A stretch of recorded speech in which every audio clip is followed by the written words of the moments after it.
Buenas noches, ¿cómo están? Me invitaron, me pidieron compartir el tema del día de hoy y se encuentra en Proverbios 8, versículo 23 al 36.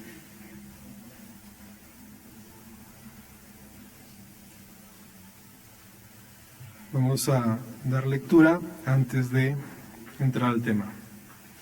Proverbios 8, 23 al 36. Dice: desde la eternidad fui establecida, desde el principio de los orígenes de la tierra, cuando no había abismos, fui engendrada. Cuando no había manantiales abundantes en aguas, antes que los montes fueran asentados, antes que las colinas, fui engendrada. Cuando Él no había hecho aún la tierra y los campos, ni el polvo primero del mundo. Cuando estableció los cielos, allí estaba yo.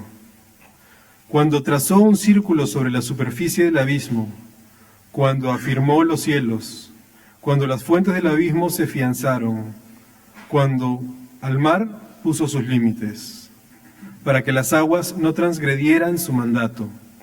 Cuando señaló los cimientos de la tierra, yo estaba entonces junto a él como arquitecto. Yo era su delicia de día en día, regocijándome en todo tiempo en su presencia, regocijándome en el mundo, en su tierra, y teniendo mis delicias con los hijos de los hombres.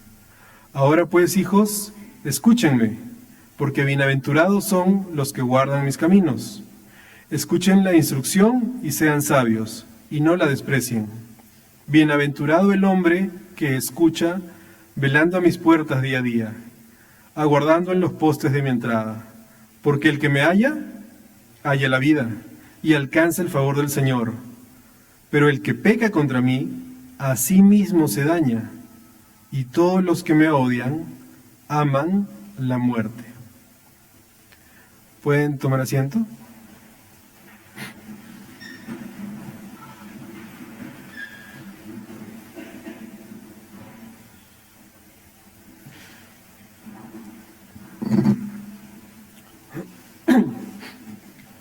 Entonces, es el pasaje que me pidieron compartir y sobre el cual vamos a estar meditando el día de hoy. Y vamos a ver que es como una invitación a buscar la sabiduría. Y sé que han estado tratando temas sobre proverbios, y los últimos han sido sobre el capítulo 8, donde se escuchan diferentes voces, ¿no?, a lo largo del libro de Proverbios. Se escucha la voz de Salomón, la voz de un hombre malvado, la voz de la mujer extraña. Pero en Proverbios 8 se escucha la voz de la sabiduría misma. Y nos dice que clama públicamente, no en lugares exclusivos, sino en las alturas junto al camino, en las encrucijadas, en las puertas, en la entrada de la ciudad. Entonces nos dice que la sabiduría es accesible a todos. Incluso, y lo vamos a ver más adelante, es accesible para el simple y también para el necio. Hoy nos vamos a enfocar en la parte final de este capítulo 8, los versículos del 23 al 36 que ya leímos. Y vamos a ver que esos versículos nos revelan cosas bastante interesantes sobre el origen y la naturaleza de la sabiduría. ¿Y por qué es tan vital escucharla? Vamos a descubrir que esta sabiduría es mucho más que un concepto o que un conjunto de buenos consejos. Entonces, ¿cuál es el origen o qué menciona este pasaje acerca del origen de la sabiduría? Porque comienza describiendo su origen, ¿no? Y lo hace de una manera impresionante. No dice cuándo nació o cuándo empezó, sino que ya existía desde el principio, antes de que existiera la tierra, los campos o siquiera el propio polvo del mundo. Antes de que eso exista, la sabiduría ya existía, ya había sido engendrada, nos dicen los versículos. Entonces, todos han leído Génesis, ¿no? Conocen el relato de cómo se formó la tierra cuando todo era oscuridad.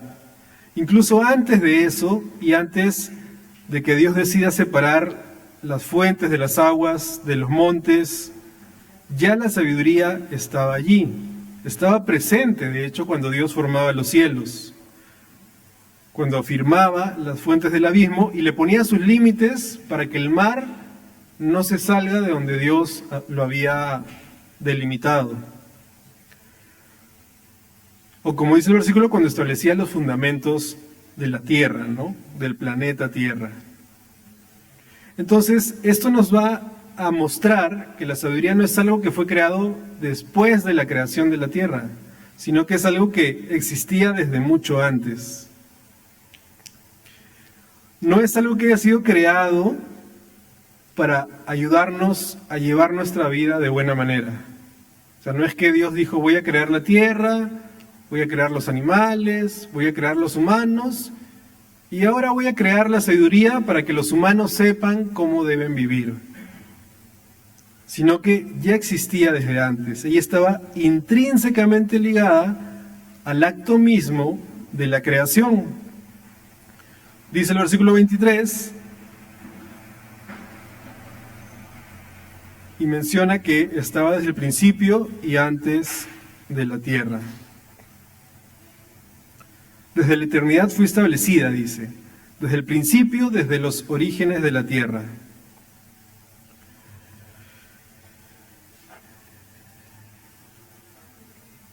Entonces, nos está diciendo realmente que la sabiduría es eterna, que no tiene un principio, que estaba con Dios y participaba en la creación de todo lo que vemos. Entonces, voy a pedirles que me ayuden a buscar 3 versículos voluntariamente. El primer versículo es 1 Corintios 1:24. El segundo versículo es 1 Corintios 1:30. Y el tercer versículo es Colosenses, capítulo 2, versículos del 2 al 3.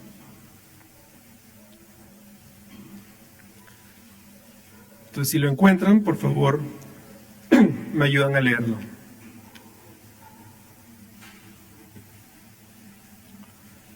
Primera de Corintios 1:24, adelante, por favor.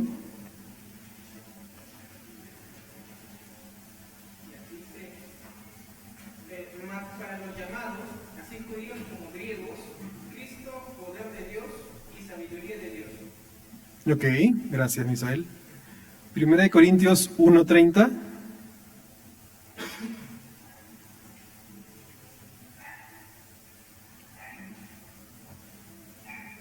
Gracias. Mas por obra suya estáis vosotros en Cristo Jesús, el cual se hizo para nosotros sabiduría de Dios y justificación y santificación y redención. Gracias, Jordan. Y finalmente, Colosenses 2, versículos 2 y 3.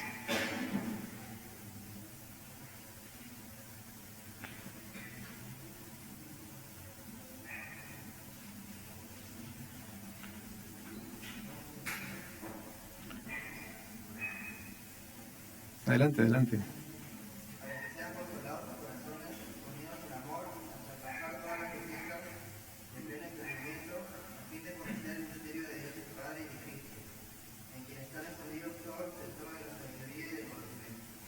Gracias, Leo. Muy bien. Entonces, en esos 3 versículos podemos ya ir sacando una conclusión.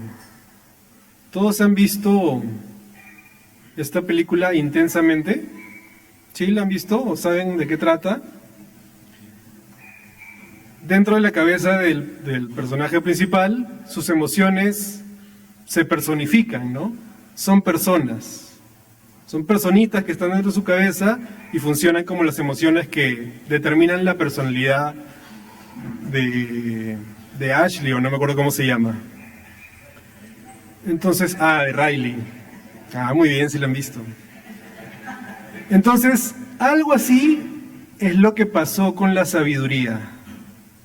No es que alegría, ira, se volvieron personas. La sabiduría también se personificó.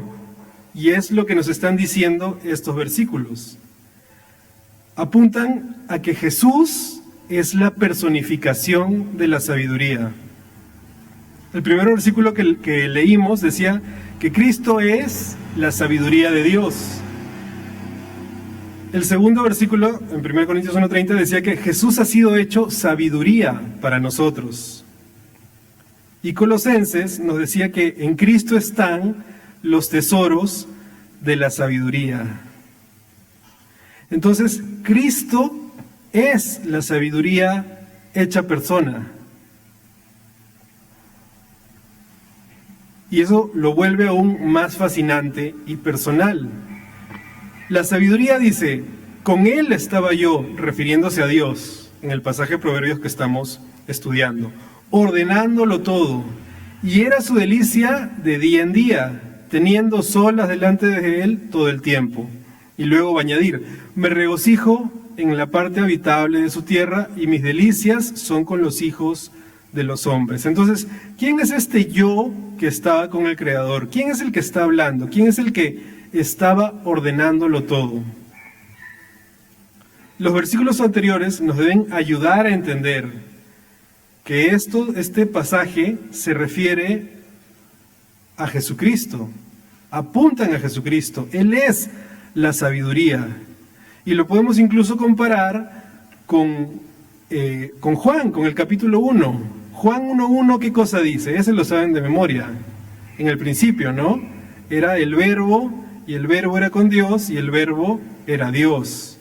Y luego, dos versículos más, en el versículo 3 dice, todas las cosas por Él fueron hechas, y sin Él, nada de lo que ha sido hecho fue hecho. ¿Y a qué se refiere? ¿A qué cosa se refiere cuando dice que todo fue hecho? A la creación de todo, ¿no? ¿Y el verbo quién es? Es Jesús. Y en Proverbios también está hablando de la creación. Pero no dice el verbo, dice la sabiduría. Entonces, este verbo es también la sabiduría, que es también Jesús nuestro Señor. Entonces, la sabiduría en Proverbios 8 dice, yo soy la inteligencia, mío es el poder. Y Cristo es llamado poder de Dios y sabiduría de Dios. Entonces, la descripción encaja perfectamente. Y esa es una de las cosas fascinantes de la Biblia. Que aunque muchas personas, creo yo, en su ignorancia, cuestionan la autenticidad, la validez o la fiabilidad que tiene la Biblia como texto, porque dicen, ¿cómo es posible que un libro que ha sido escrito por muchísimas personas en tantos años diferentes tenga, o sea, no se contradiga y tenga todo sentido y todo lo que dice es verdad y todo sea coherente? Pero lo es, ¿no? Y la Biblia hace referencia a sí misma. Un pasaje, referencia a otro pasaje, el Antiguo Testamento al Nuevo Testamento, el Nuevo Testamento al Antiguo Testamento, y todo encaja de manera perfecta. Porque aunque le escribieron diferentes personas, es un libro inspirado por Dios. Y es un libro inspirado por la sabiduría.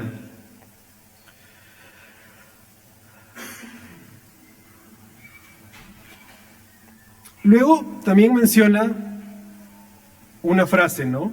Dice la sabiduría que era su delicia de día en día. Hablando de Dios, hablando o haciendo referencia que Dios se deleitaba en la sabiduría.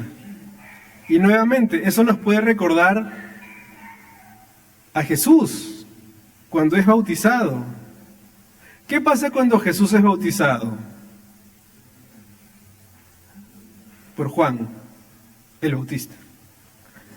¿Qué pasa? Desciende una paloma y se escucha una voz.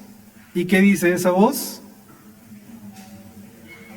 Este es mi Hijo amado en quien tengo complacencia.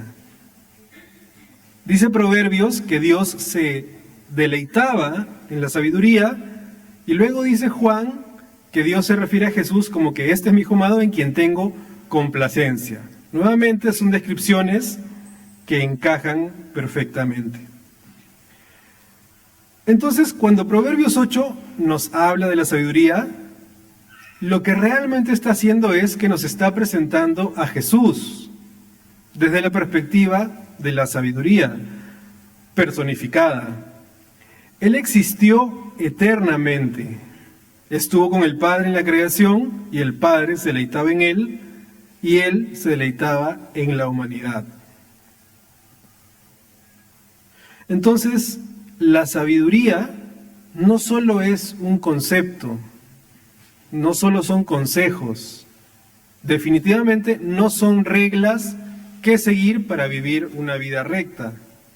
La sabiduría es una persona, es la persona de Jesucristo.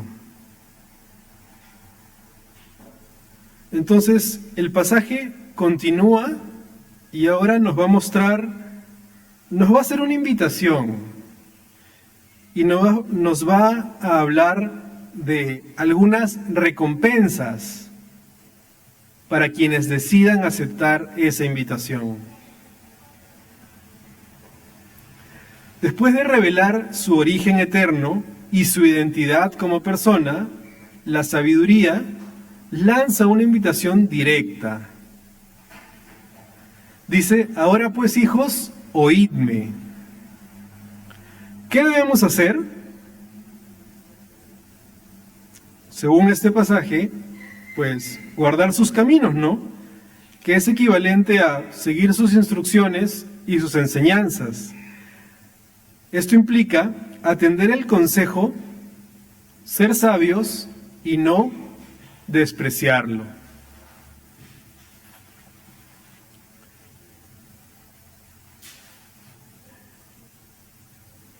Y hay diferencia entre ser sabio y ser inteligente. No es lo mismo. Sí estamos de acuerdo todos en eso, ¿no? Alguien puede ser inteligente sin ser sabio y alguien puede ser sabio sin ser inteligente, pero la sabiduría misma lo va a llevar a la inteligencia en algún momento. Entonces, puede haber gente muy inteligente, pero que en su inteligencia y en su necedad puede rechazar a la sabiduría. Aquí nos dicen que no debemos rechazarla, debemos atender su consejo y no despreciarla. Debemos escuchar y velar. ¿Y a qué se refiere con esto? A estar atentos, a buscar diligentemente, es decir, ser intencionados en nuestra búsqueda de la sabiduría. Y diligentemente también tiene que ver con buscarla temprano. Pero ese temprano no se refiere necesariamente a buscarlo de mañana. No es que si no lo busco a las 6 de la mañana ya no funciona. Solo funciona de 6 a 8 y a las 8:01 ya deja de ser efectivo. No tiene que ver con eso. Aunque hay una frase muy popular que dice que al que madruga, Dios lo ayuda. Y luego alguien dice, pero yo salí temprano y me robaron. Es que el ladrón se levantó más temprano que tú. Entonces, son dichos populares que no tienen un sentido lógico, pero sí tienen algo de sentido. Este buscar diligentemente cuando dice temprano, y el dicho popular que dice al que madruga Dios lo ayuda, no tiene que ver con una hora en particular de ese día, sino tiene que ver con un temprano a lo largo de la vida. Que tú busques a Dios temprano se refiere a que tú busques a Dios en tu juventud, porque vas a poder obtener un mayor provecho que si lo buscas en ya siendo adulto o en tu vejez. Pregúntale a cualquier hermano con el que tengas confianza que tú sepas que se ha convertido ya de mayor. Hermano, ¿y si usted cambiaría algo, ¿qué cosa sería? No, pues yo hubiera querido conocer a Cristo de joven, porque eso me hubiera evitado un montón de cosas. La mayoría de personas que conocen a Cristo ya, adultos o mayores, siempre llegan a esa conclusión, siempre. Y ellos llegan a la conclusión de que si hubieran conocido a Cristo de jóvenes, de adolescentes o aún de niños, o si sus papás los hubieran llevado a la iglesia, o los hubieran dejado ir a la iglesia, se hubieran evitado de muchas situaciones desagradables para ellos. Y eso tiene que ver con esto, porque conocer a Jesús te va a hacer más sabio y vas a poder tomar mejores decisiones. Entonces, a eso se refiere con buscar temprano a Cristo. Esto no se trata de madrugar literalmente, sino de buscarlo también con diligencia y con sinceridad, con la intención de encontrarse con Cristo.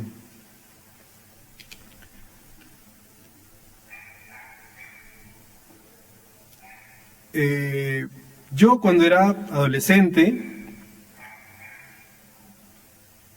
tuve la oportunidad de servir en un grupo de adolescentes, pero fue algo bastante peculiar porque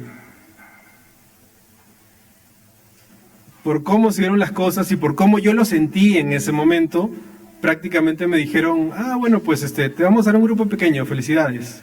Y ahí mira cómo le haces. Entonces yo me sentí medio perdido porque yo era bastante tímido y veía a los demás y encima yo los tenía que hacer hablar a ellos. Entonces sí estaba en una situación medio complicada. Luego, otro problema que tenía era que yo no terminaba de entender en su totalidad qué cosa era tener un tiempo a solas con Dios, qué cosa era tener un tiempo devocional con Dios. Porque desde mi lado racional decía, pues debe ser leer un capítulo de la Biblia y ya, ¿no? Entonces, ¿cómo eso puede transformar la vida de alguien? Es como leer un texto, un libro, es una lectura nada más.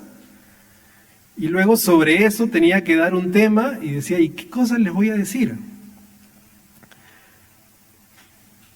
Pero eso va mucho más allá del acto en sí mismo.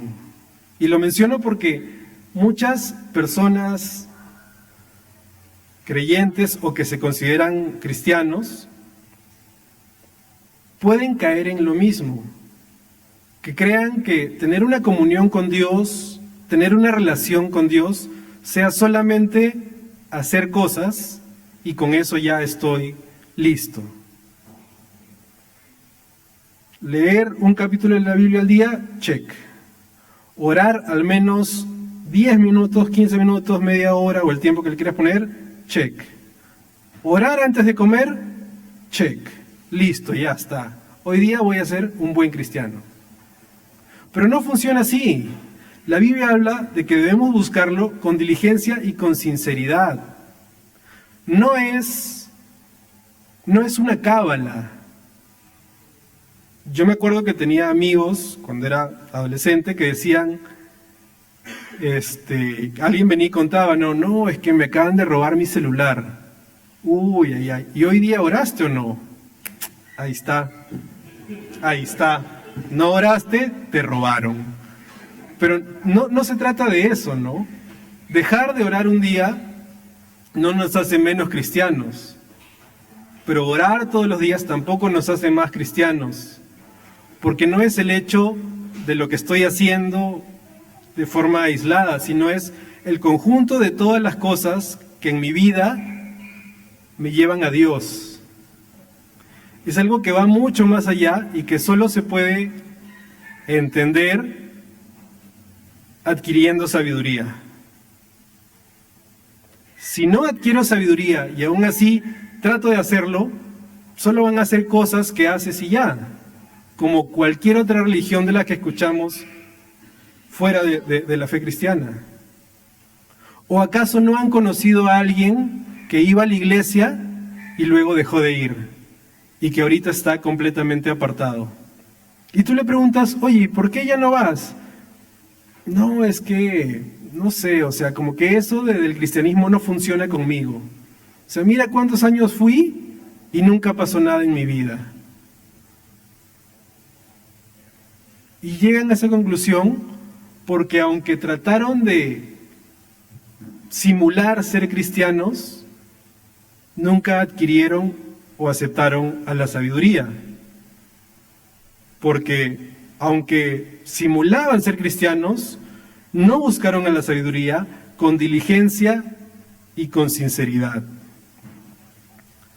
Y acá nos dicen, ¿no? ¿Cuáles son las recompensas para quienes atienden esta invitación? La recompensa principal es enorme. El que me halle, hallará la vida. Y además añade, y alcanzará el favor de Jehová. Entonces, encontrar la sabiduría es encontrar la vida. Y esto se conecta, otra vez, directamente con encontrar a Cristo.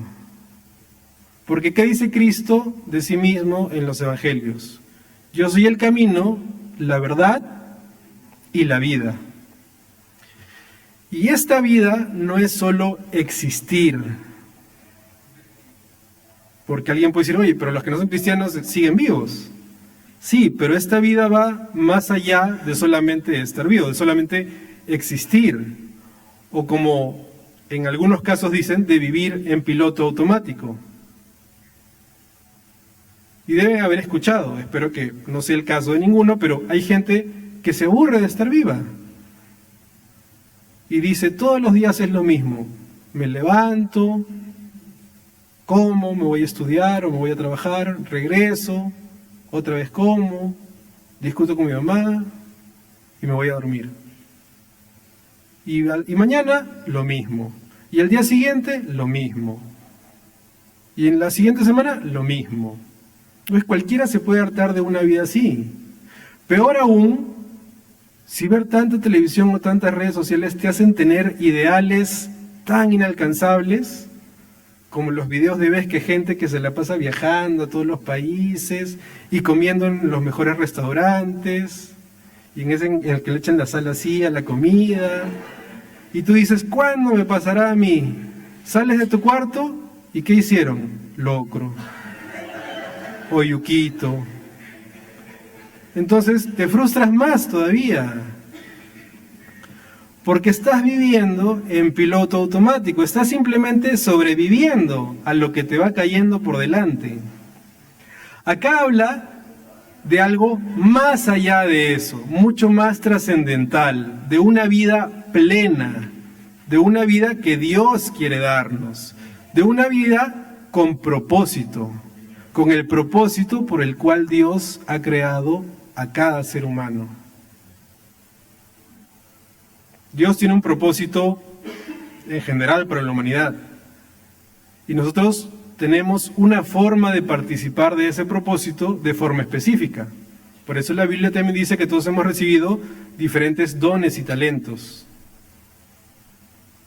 Porque van acorde a los planes y el propósito de Dios específico que tiene para usarnos dentro de su propósito general. Entonces, eso es lo que le da el sentido a nuestra vida.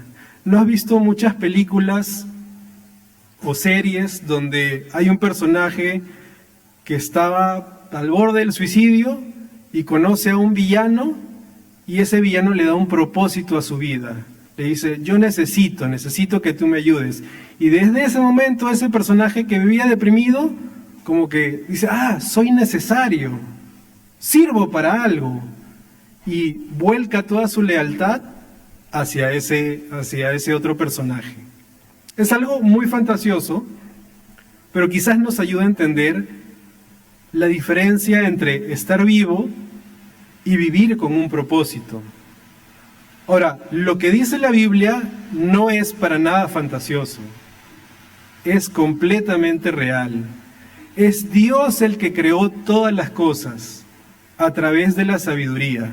Y es esta sabiduría la que puede darnos un propósito en nuestras vidas, un propósito eterno, un propósito más allá de estar de viaje en viaje o de restaurante en restaurante, algo mucho más profundo y mucho más trascendental.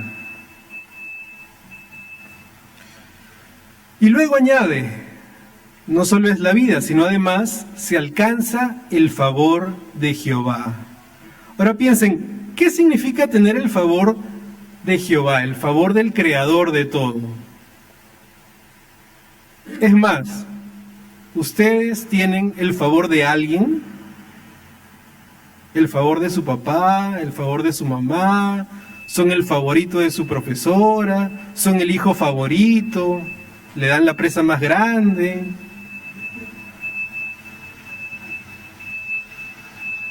Dice que el que haya la sabiduría, haya la vida y además el favor de Jehová.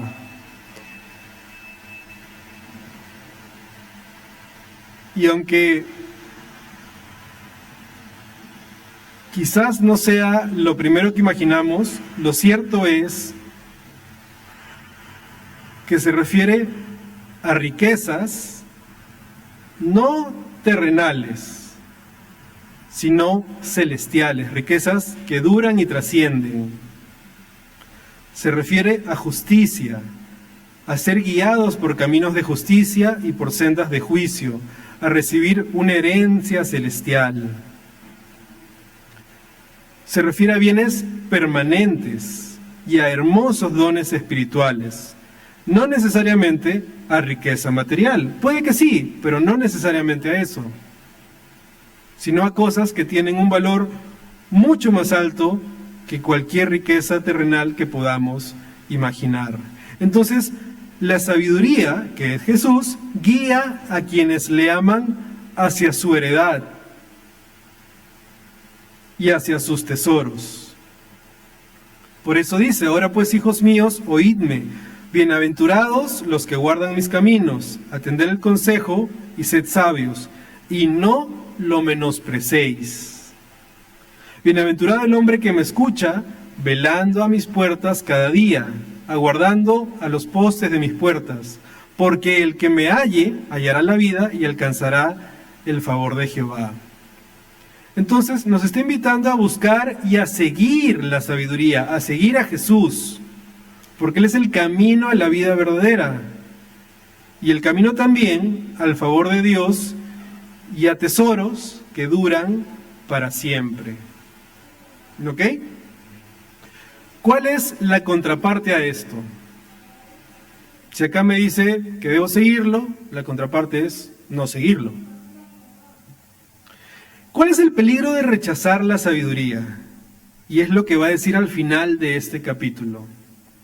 Así como hay una bendición inmensa para quienes hallan la sabiduría, hay también una advertencia muy seria para quienes la rechazan.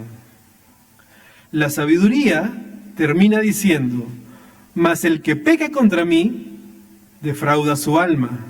Todos los que me aborrecen aman la muerte. En otras palabras, pecar contra la sabiduría es perjudicarse a uno mismo. Y a eso se refiere con defraudar el alma. Es como si te estuvieras robando a ti mismo algo valiosísimo.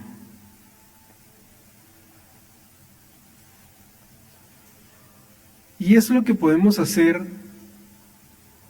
en un momento o en una etapa de necedad. Pensar que le podemos sacar la vuelta a Dios o que lo que dice la Biblia no se va a cumplir en nuestras vidas.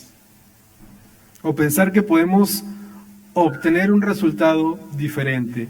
Alguien me dijo una vez, y creo yo que fue muy acertado, que las Biblias son como las matemáticas. Como no le des tantas vueltas. 1 más 1 es 2. En cualquier país, en cualquier idioma, en romano si quieres, en arábigo, en lo que tú quieras. 1 más 1 es 2. Así es la Biblia. Si acá dice que si haces una cosa vas a obtener otra cosa, eso se va a cumplir sin excepción. Si tú lo quieres hacer de una manera diferente, agregarle otra cosa más, quitarle una partecita, no te va a dar ese resultado. La Biblia es simple en el sentido de que haces lo que dice, te va bien. Buscas la sabiduría, ahí es la vida. Rechazas la sabiduría, obtienes la muerte. Porque ahí dice, los que aborrecen la sabiduría aman la muerte. Esto no significa que todos los que rechazan la sabiduría son unos suicidas. No es que conscientemente deseen morir, sino que al rechazar a la fuente de la vida verdadera, o sea, a Jesús, están eligiendo un camino que los lleva lejos de Dios, y que el final de ese camino es la muerte.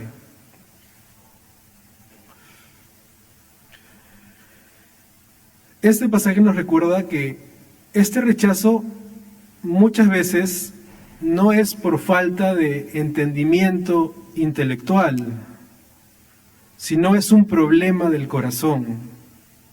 Hay una falsa creencia de que la gente muy intelectual es atea, pero eso no siempre es así.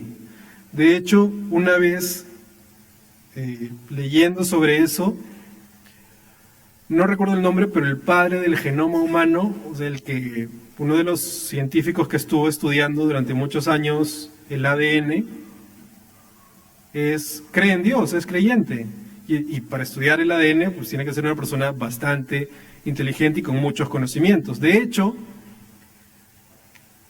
la teoría del Big Bang, que se le atribuye a Darwin, realmente es una teoría un poco más antigua de un monje que dio esa hipótesis tratando de explicar cómo Dios había creado el universo. O sea, no salió realmente de un ateo, sino salió de alguien que creía en Dios. Entonces, eso de que los intelectuales son ateos o no creen en Dios, no es verdad. Tampoco es verdad que alguien que no sea intelectual no va a creer en Dios, porque no es un problema de conocimiento, no es un problema de inteligencia, es un problema del corazón. Es una resistencia intencionada a cambiar o a dejar el pecado.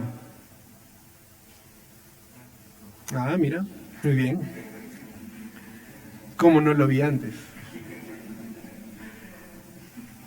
Es una resistencia intencionada a querer cambiar, a querer dejar el pecado. Rechazar a Cristo es aborrecer la vida. Y alguien que aborrece la vida, ¿qué le espera? La muerte. No hay una tercera opción.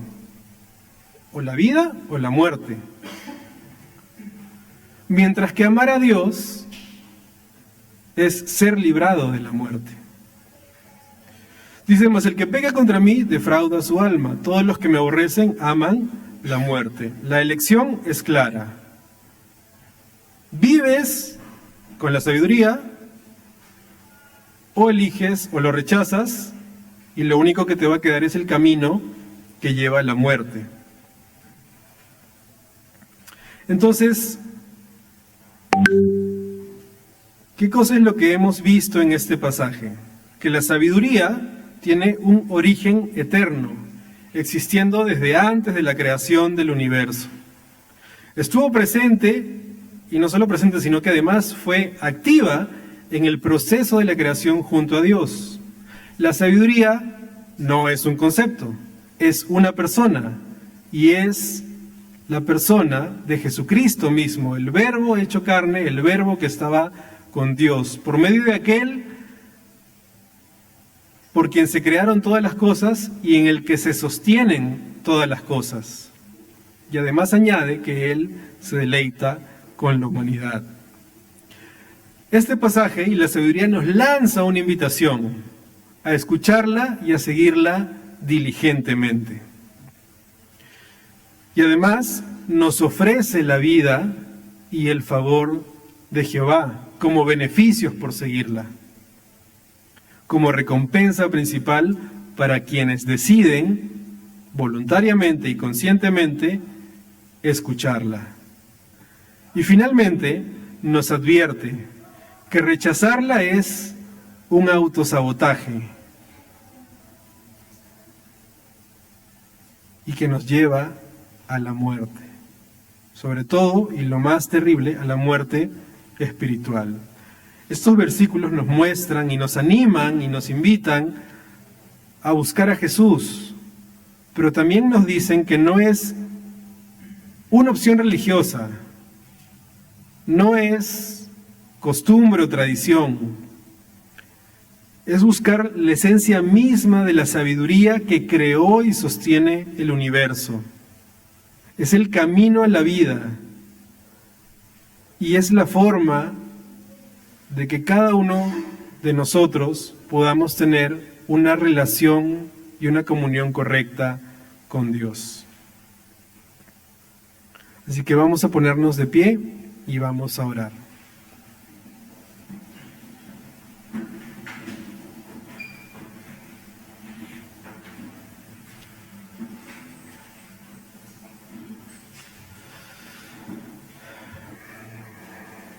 Dios Padre amado, gracias por tu palabra, Señor, y gracias por la invitación que hoy nos haces. Creo que más allá de verla como una invitación a ser creyentes, Dios, creo que es una confirmación o una reinvitación a poder buscarte con diligencia y de manera consciente, Dios, a buscarte queriendo conocerte más, Señor. Así que te pido y te ruego que nos ayudes a meditar en ello, Dios. Solo tú conoces la condición de cada uno de los que estamos aquí, Señor. Sabes cómo es nuestra búsqueda de ti, sabes cómo es nuestra comunión contigo, o siquiera si la tenemos, Señor. Pero más allá de eso, Dios, yo te quiero rogar y te quiero pedir que nos ayudes a cada uno de nosotros, Dios, a poder buscarte, Dios, a poder anhelar adquirir sabiduría para nuestra vida, Dios. Creo que los beneficios, Señor, son incalculables e inalcanzables de otra manera, Señor. El poder tener una vida con propósito, Señor, algo que mucha gente adinerada o intelectual busca a lo largo de su vida y que a veces termina en frustración cuando no la encuentran. Tú nos las ofreces hoy, darle un propósito trascendental a nuestra vida, Señor, y además hallar el favor de Jehová. Así que te ruego, Señor, que tú pongas ese deseo ferviente en nuestros corazones para anhelar adquirir sabiduría para nuestras vidas, Señor, sin importar el contexto del que venimos o la etapa de nuestra vida en la que nos encontramos, Señor. Ayúdanos a despertar esa hambre y esa sed, Señor, de querer conocerte más, de querer encontrarnos contigo, Señor, que nuestro encuentro contigo no sea algo que solamente escucho de los pastores o de algunos hermanos, Señor, que no sea algo que alguien más me cuenta, Dios, sino que pueda ser una experiencia personal que yo disfruto, Dios, y que realmente disfruto, Señor, para que mi tiempo contigo, Dios, y mi lectura de la palabra no sea pesado, Señor, sino que realmente pueda renovar mis fuerzas, Señor, que realmente pueda llenar mi ánimo, Dios, que realmente pueda cubrir cada necesidad que tengo, Señor, y que esas necesidades sean cubiertas por ti, Señor, que yo no tenga ni siquiera la necesidad ni la tentación de buscar llenarme de cosas del mundo, Dios, porque yo estoy lleno de ti, Señor. A eso llévanos, Dios, y a eso desafíanos, Dios. Obra tú poderosamente en la vida de cada uno, Señor, y permítenos seguir meditando en tu palabra, Señor, y en la persona de Jesucristo. Gracias, Dios, por todo. Te lo pido, Dios, en el precioso nombre de Cristo, Señor. Amén.